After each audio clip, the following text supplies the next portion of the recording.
네, 여러분들 안녕하십니까. 주식 투자 마을입니다. 너무나도 뵙고 싶었습니다. 독자님들 너무나도 뵙고 싶었고요. 고객님들 같은 경우에는 주중에도 저와 같이 계속해서 투자를 임해하셨는데 주말에는 조금 더 심층적으로 공부를 하신다라고 생각하시면 될 것 같고요. 주말 반납하고 제가 컨텐츠를 올리는 건 그만큼 다음 주에 대해서 더 중요하다라는 거를 말씀을 드리고 싶었고요. 오늘은 조금 신나고 들뜬 분위기가 아니라 지금 현재 반등폭이 나왔고 어느 정도 허리 부분까지는 이제 코비드 19으로 인해서 바닥을 찍었으면 지금 현재 V자 반등이 나오고 있어서 허리 부분까지는 채워지고 있는 시점입니다.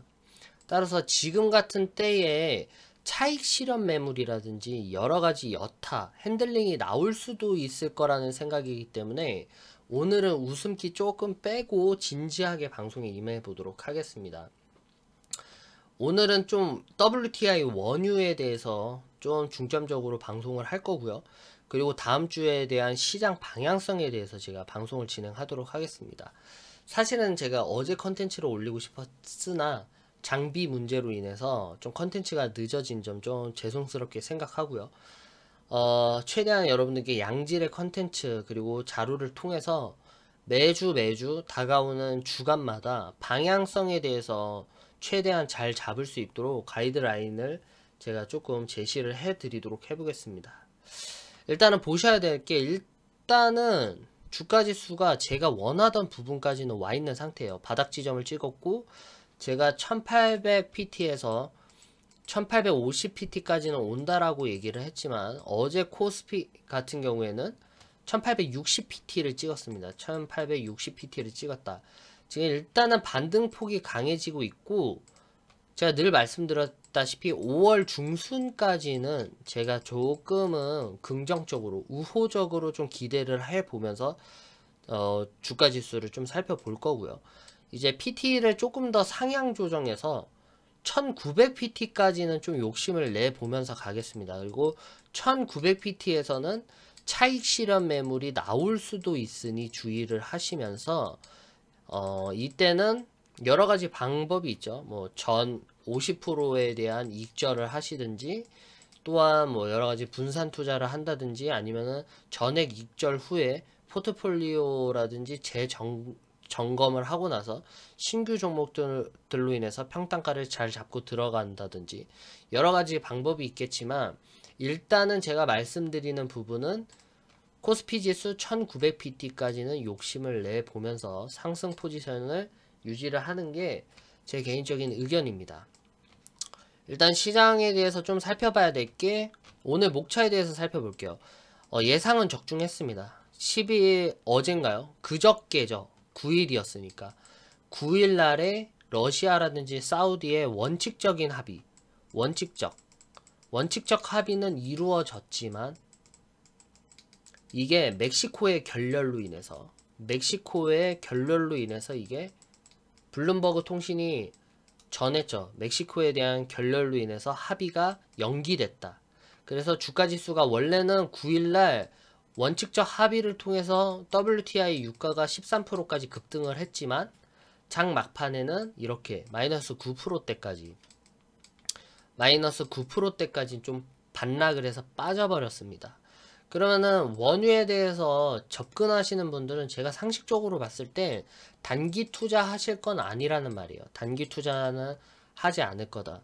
그러면 어느 정도 중기적으로 끌고 갈 건데 생각을 해보면 어차피 코비드 19는 잡히게 돼 있습니다. 어제 같은 날짜에서 삼성 바이오로직스에서 미국의 제약회사들에 대해 계약을 맺고 대량에 대한 치료제를 생산을 할 거다라는 그렇게 속보도 뜬 것처럼 코비드 19는 이제 어느 정도까지는 잡을 수 있는 양식이 될 거고 그 후에 다시금 회사들이 셧다운이 풀리고 무역이 재가동이 되고 플러스로 감산이 계속해서 이루어지면 원유에 대한 가치는 어쩔 수밖에 없다. 원유 가치는 오를 수밖에 없다라는 거죠. 원유에 대한 가치는 상승할 수밖에 없다. 그렇게 되면 이렇게까지 진행을 하려면은 단기적으로 보시고 접근을 안 하셨을 거예요. 따라서 단기적으로는 원유 가격이 이렇게 변동폭으로 왔다 갔다 할 수 있겠지만 중기적으로 봤을 때는 가치는 충분하게 매력적이다 라고 말씀을 드리고 싶습니다. 그래서 원유는 중기적으로 접근을 할 때 매력이 높기 때문에 이런 부분을 참고를 하시고요. 원유에 대한 급락과 급등에 대해서 너무 심각하게 생각할 필요는 없다라고 생각을 합니다. 그래서 예상은 적중했다. 유가 합의가 됐고 어제 날짜였죠. 어제 날짜로 멕시코 결렬했던 멕시코와 미국 트럼프 대통령, 멕시코 대통령과 트럼프 대통령이 전화를 했고 우리 감산을 해보자 라고 얘기를 했고 멕시코가 다시 그 오펙 회의에 동참을 해서 감산을 하겠다라는 의지를 표명을 했습니다.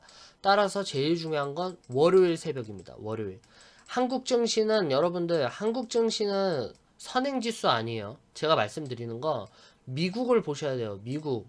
글로벌 증시에서 미국이 제일 중요하기 때문에 미국을 따라가면 됩니다. 어차피 수급도 들어오지 않고 있고 한국 지금 코스피 코스닥 지수는 수급이 들어오지 않고 있고 미국에 대해서 훈풍이 돌면 그에 대비해서 짤막한 수급, 짤막 수급들이 계속해서 조심스럽게 들어올 거기 때문에 이 부분에 대해서 최대한 전략적으로 접근을 하시는 게 중요합니다.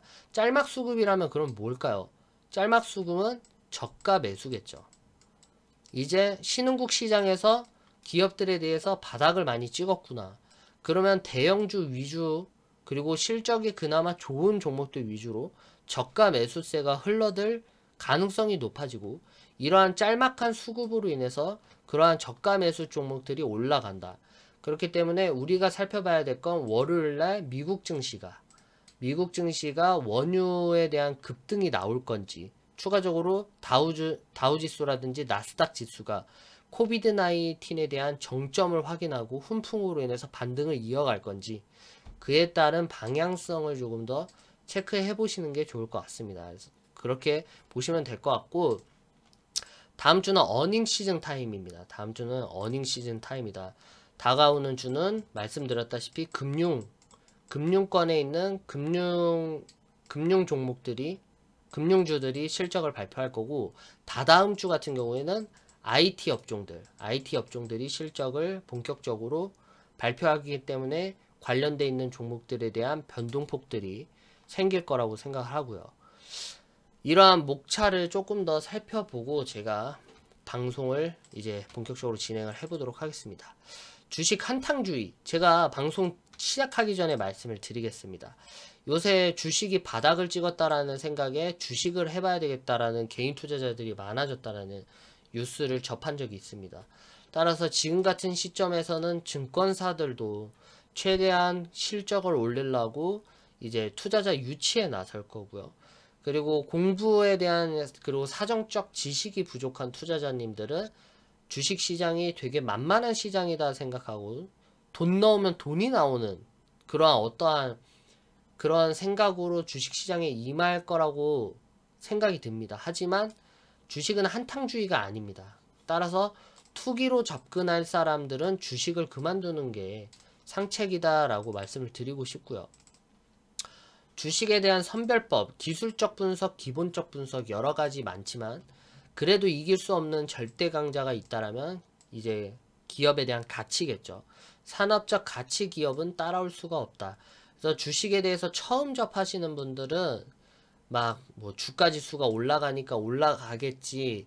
이 종목이 남들 사니까 그냥 좋은 거겠지라고 생각을 하지 마시고 최대한 산업에 대해서 공부를 해보셔야 된다라는 말씀 드리고 싶습니다. 그래서 매출과 현금 유동 흐름이 좋은 기업들, 즉 돈이 멈추지 않고 돈이 계속해서 돌면서 매출액은 늘어나는 기업 찾는 게 이 주식 투자자들의 숙명이고 저 또한도 마찬가지겠지만 죽을 때까지 해야 하는 공부인 것 같습니다. 따라서 많은 기업 공부와 시장 트렌드를 파악해가면서 안목을 높이는 까다로운 직업이 주식 투자이기 때문에 절대로 주식하는 사람들, 주식하는 걸 투기라고 생각하거나 한탕주의라고 생각을 안 하셨으면 좋겠습니다.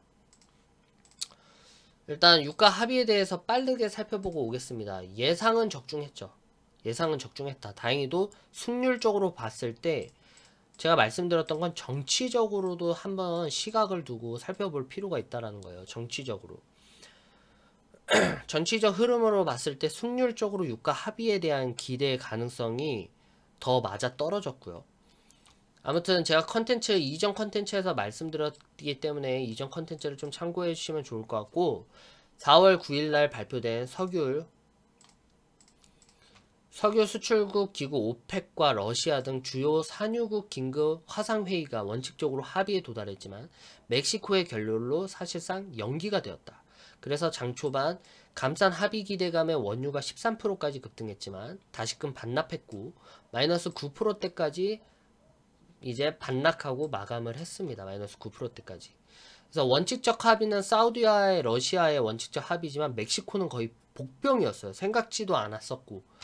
그렇지만 이러한 부분 때문에 감산 규모 또한도 시장 기대치에 미치지 못한 것에 대한 우려감도 있었고, 그에 따라서 원유는 하락을 했었습니다. 하지만 어제 날짜로 미국 트럼프 대통령과 멕시코는 이날 원유 감산과 관련해 미국과 합의를 이뤘다고 밝혔습니다. 속보가 떴죠. 그래서 월요일이 중요하다는 거예요. 월요일이. 안드레스 마누엘 로페스 오브라도르 대통령 이름이래요. 엄청 길죠. 저도 깜짝 놀랐어요. 대통령은 기자회견에서 트럼프 대통령과 원유 감산 합의를 했다라고 전했고, 미국도 멕시코를 위해 25만 배럴 추가 감사 의견을 피력했다. 따라서 멕시코는 미국의 협조 통해서 오펙 결의에 동참한다라고 밝혔다. 이 부분이 중요하겠죠.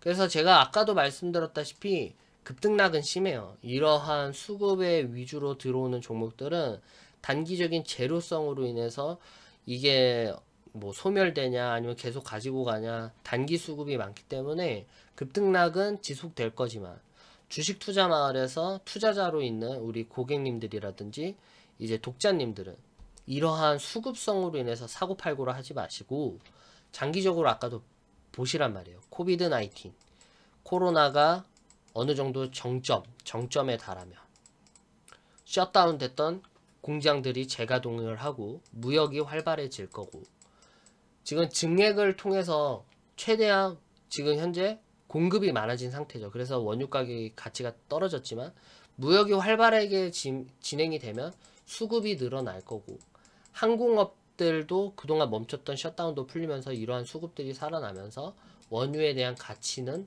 올라갈 수밖에 없다. 그렇게 보면 중기적으로 봤을 때 원유에 대한 매력도는 저는 개인적으로 주관적이지만 매우 높다라고 생각을 듭니다. 따라서 단기적으로 볼 필요 없고, 이렇게 지금 현재 재료들은 매일같이 쏟아져 나오고 있다는 거 확인해 보시면 좋을 것 같습니다.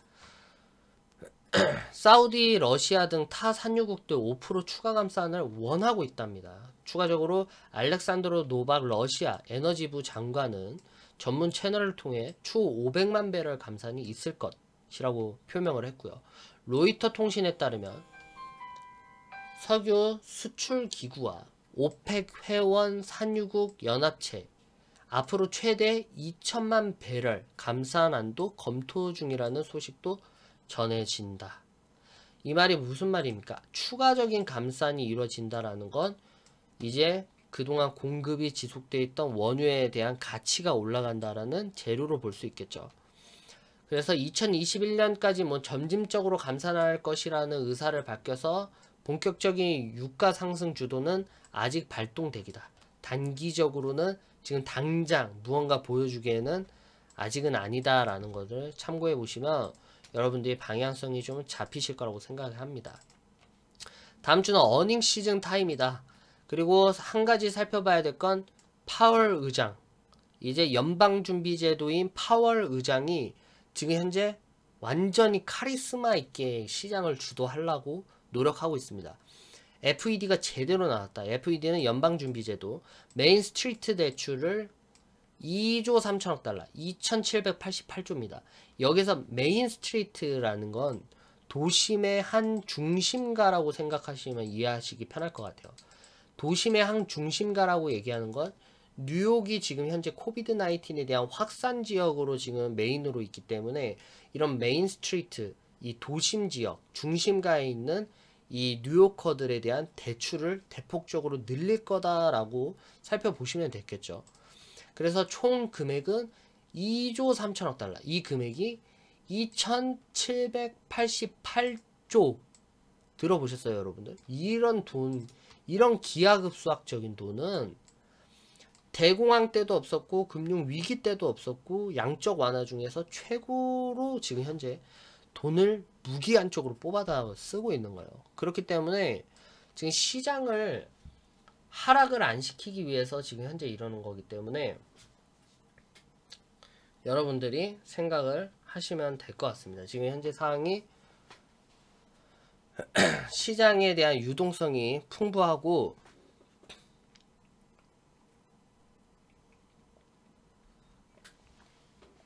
죄송해요. 제가 순간적으로 방송을 찍다가 어지럼증이 잠깐 와가지고 2,788조에 달하는 초대형 실물경제 지원 방안을 공개하고 추가적으로 정크 본드와 대출 담보부 증권, CLO, 상업용 모기지 채권 등 매입에 나선다라고 합니다.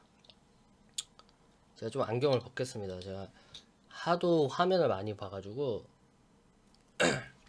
지방 정부 채권 매입을 하고 기업 가계 지방 정부를 위한 최대 2조 3천억 달러, 2,788조에 대한 대출을 추가 조치 예정이다. 강력한 경기 부양에 대한 의지를 나타낸 거죠. 제롬 파월 의장이. 브루킹 연구가 주최한 웹캐스트 연설을 통해서 2분기 경제가 매우 약하고 실업률도 일시적으로 높아지겠지만 경제가 재개된 이후 회복세는 빠르고 강할 것이라는 발표와 강력하고 선제적인 조치를 계속할 것이라고 강조했다라고 합니다. 이렇게 본다라면은 시장에 대한 반등이 아직까지는 기대해볼 만하겠죠. 다음 주는 어닝 시즌이다. 그래서 금융주들을 위주로 한 JP모건, BOA, CT, 골드만삭스, 모건스탠리 등 다가오는 주는 금융주 위주, 세 번째 주는 IT 위주에 대한 실적들이 대기 중이다 라고 생각을 하시면 될 것 같습니다. 수요일 날은 저희 한국은 휴장일, 월요일 날은 이스터 먼데이라고 해서 부활절에 대한 휴장일을 유럽 시장이 갖고 수요일 날은 한국 시장이 갖기 때문에 다음 주 한국 증시 분위기는 대체적으로 보합권 유지 가능성이 높아 보여요. 개인적으로.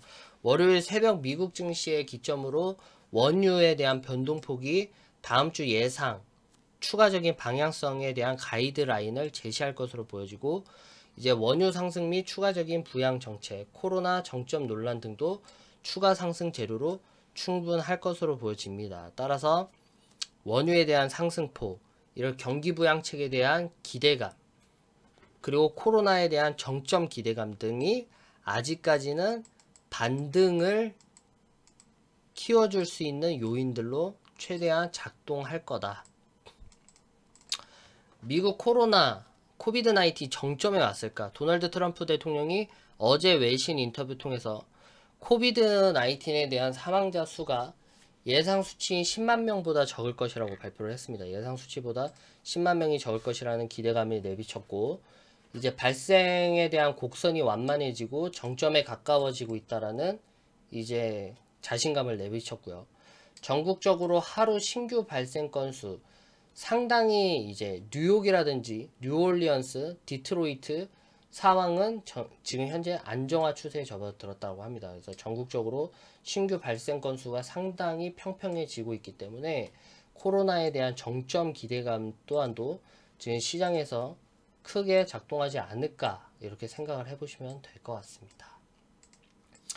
일단 오늘 방송은 여기까지 하도록 하겠습니다. 제가 앞으로도 좋은 자료들 그리고 시장에 대한 가이드라인을 잡아드리려고 노력을 하겠지만 지금 현재까지는 문의도 많이 들어오고 있고 제가 본업이 리딩을 해드리고 개별적인 고객님들 위주로서 조금 집중을 하는 이제 어떻게 보면 리딩 전문업자이기 때문에 여러분들 이 점을 양호를 하시고 조금 최대한 궁금한 거 있으시면 어플리케이션 주식투자마을 어플리케이션 있으시니까 거기서 서비스 문의를 통해서 문의를 주시면 제가 빠르게 상담을 드리도록 하겠습니다. 독자님들 이렇게 방송 찍어서 인사드릴 수 있어서 너무 좋고요. 중간에 약간 현기증이 와가지고 좀 어질어질 했는데 지금 좀 괜찮습니다. 요새 조금 모니터링을 많이 해서 그런가 왜 이렇게 어지럼증이 생기는지 모르겠습니다. 아무튼 여러분들 건강관리 꼭 유의하시고요. 저희 독자님들도 고객님들도 건강관리 하셔가지고 지금 코비드 19으로 면역력 챙기기가 어렵죠. 야외 활동하기도 힘든데 최대한 여러분들 건강관리 하셔서 집에서도 이제 식이요법이라든지 운동하시면서 최대한 건강 챙기시길 바라겠습니다. 저 또한도 마찬가지겠죠. 이렇게 현기증이 나왔는데 아무튼 오늘 방송 여기까지 하겠습니다. 다음 주는 조금 더 밝고 웃는 얼굴로 여러분들 인사드리도록 하겠습니다. 감사합니다.